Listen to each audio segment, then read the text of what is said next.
Hey there, Flayn. I thought I'd drop by and see if you'd care for a... Now, just a moment, Sylvain. If you must speak with me, I implore you to do so from where you stand. My apologies if this comes across as rude, but please do not come any closer to me. Excuse me? I am sorry. My brother has explicitly warned me not to go near you. Seth said that? I bet he also told you any woman who comes too close to me is, how does he say it? Doomed to misfortune? He used those very words. Is it true then? Come on. He's just messing with you, obviously. Of course I would prefer to believe that, but one can never know for certain. Particularly when similar stories are constantly in circulation about you. I have heard that men and women alike have been seduced by your nefarious ways. I hate to suggest my talents are being oversold, but... I have heard that you toy with people's emotions, like a cat toys with its prey. Do I really look like such a villain to you? Well, perhaps not. You do not strike me as much of a charmer. When you put it like that, I feel like I should defend... Yeah, forget it. Let's get to the actual point. Did I not tell you, Sylvain? Stay away from me. It's kind of awkward talking from so far away. Can I please step just a little? Truly, there are countless terrible stories of your behavior. I've heard that you panic when there aren't women around to flirt with, that you've gone as far as flirting with horses and even chickens. Oh, come on. Who would even... You should know that your brother has an overactive imagination. I would like to believe that you are a sincere and reputable person, Sylvain. But there is no smoke without fire. Or so the saying goes. I may not be the most respectable fellow you'll ever meet, but... Until I can be certain, please refrain from coming too close to me. Now, if you will excuse me, I must be on my way. Flayn, wait! Come back! And she's gone. All I was trying to do was deliver a message. Flayn, hey! The professor said we need to come to the cathedral! I'll run really far ahead so you don't have to walk near me! There, I tried telling her. The professor can't be mad about that. Sylvain, I've been looking for you. Do you have a moment? Hey, Lysithia. I was about to grab some food. Would you like to come along? Actually, yes. That sounds fine. Great. Let's go.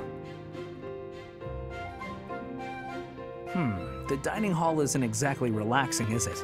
If there's a next time, I'll take you somewhere with a much better atmosphere. I don't really care about the atmosphere. I just wanted to apologize. Nah, I get why you told me off. There's nothing you need to apologize for. Can you just shut your mouth and listen for once? Here's something you may have already picked up on. I very much dislike being treated like a child. I've worked very hard to be where I am now, and such treatment makes it feel like all of that work is being ignored. But I think you're a genius, and you work harder than I ever did. When I was your age... Yes, you already told me all of this. Back then, you were just as devoted to goofing off as you are now. Ah, so I already told you that. What a perfect memory you have. And there it is. You're always so quick to flatter every woman you come across. I knew that, and yet I never thought you would direct your antics at me. Look, I'm sorry, okay? I know how hard you work, and I really wasn't trying to upset you. I just wanted to chat. I do not mind that you wished to chat with me. In fact, you might even say I was happy about it. Just a bit. Seriously? It sure didn't seem that way. Well, it's true. Your behavior is maddening. But in retrospect, I realize that was you treating me as you do all women, rather than like a child. I wasn't thinking about it like that at the time, and so I snapped at you. I could have perhaps approached the matter with a tad more maturity. Therefore, I would like to apologize. An apology? That is not how these conversations usually turn out. There's no need for that, though. Really, you'll make me blush if you keep this up. Listen, Lysithia, I want you to know that I meant every word, even if sincerity is difficult for me. You're as lovely as you are clever, and you have this strange charm about you. That's what I really honestly think.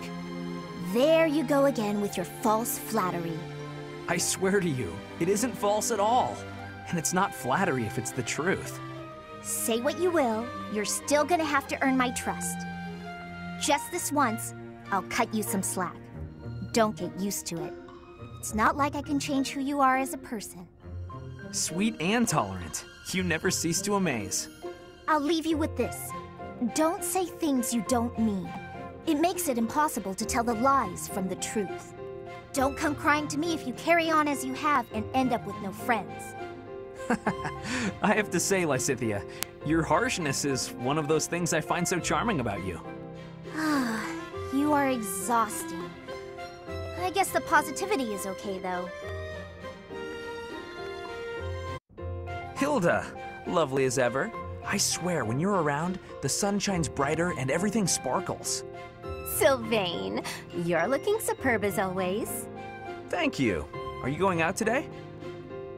If you do, then be careful. I'd hate to think you might hurt your foot again. My foot? Oh, yes! You mean that time you helped me with the books? No need to worry, the foot's fine now. Even better than it was before. I noticed, since I'm always looking at cute girls, and you are one of the cuter ones, your foot was better during the battle. You were running all over, just a regular warrior princess. And less than a day after such a terrible injury. My friends were depending on me, so I just had to fight through the pain. Hilda, please don't lie to me. I knew your foot wasn't really hurt, but I returned your books anyway. Take it from a guy who does his fair share of pretending to be someone he's not. And I say this as a friend, you are a terrible liar. And those books you left in your room for so long, teachers and classmates needed those. So stop lying, and maybe stop being quite as selfish too. You saw right through me. Honestly, I'd completely forgotten that I still had those books. I really was going to return them. Did the librarian say anything to you? Oh yeah, I got an earful of yelling and accusations meant for you. Huh? Didn't you just say it was my fault? Nah, I figured the librarian would feel better if they just let loose. No reason to make them wait for you. I'm so sorry. You got a tongue lashing that should have been directed at me. Tell you what, all will be forgiven if you promise 3 things. Stop lying, take responsibility, and fall madly in love with me. Aw, Sylvain, I do love you, you know? I just wouldn't want you for a husband. What? Why not? Well, not to offend you, but I can't help but feel that your niceness is somehow shallow. My brother would probably cut you into pieces the moment he saw your face. Your brother sounds, terrifying, actually. We're losing the thread a bit here. Evidently, you can see through my act, so I'll just be straightforward about taking advantage of you. Ha! Well, I'll take what I can get. Just don't go causing trouble for guys who aren't me. It's a deal. Goodbye for now, Sylvain.